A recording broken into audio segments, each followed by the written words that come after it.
বাংলাদেশে যে ঘটনা ঘটেছে, ওখানকার সংখ্যালঘু সমাজের উপরে যে দমনপীড়ন হচ্ছে বলে যে খবর আমরা পাচ্ছি, আমরা সত্যিই উদ্বিগ্ন, আমরা চিন্তিত। এই মর্মে আমরা বাংলাদেশ হাইকমিশনের এখানে যে কলকাতায় যারা আছেন তাদের মাধ্যমে ইন্টেরিয়াম সরকারের কাছে বার্তা পাঠাচ্ছি যে এটা অবিলম্বে বন্ধ করতে হবে।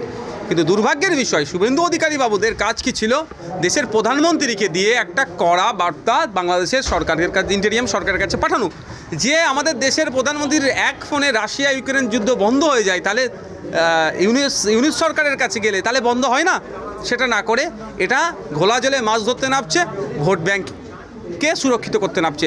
আমি একটা কথা বলবো, শুধু বাংলাদেশ 65% পর্যন্ত বিদ্যুৎ বিল সাশ্রয় করে আপনাকে রাখে প্রশান্তিতে। ওয়ালটন ফ্যান হাওয়া বদলে দেয়।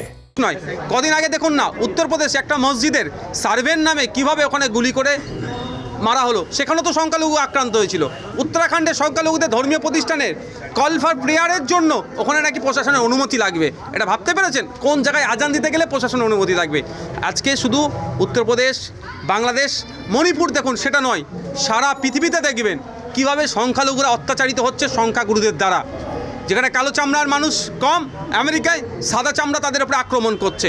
যেখানে ধর্মগত, জাতিগত, বর্ণগত, সাংস্কৃতিগত, ভাষাগত যারাই সংখ্যালঘু তাদের উপরে এই দমনপীড়ন চলছে, এটাকে বন্ধ হওয়া দরকার। আবারও বলছি, বাংলাদেশ থেকে শুরু করে মণিপুর এবং উত্তরপ্রদেশে যে ঘটনা রিসেন্ট ঘটে যাচ্ছে, এগুলো বন্ধ হওয়া দরকার।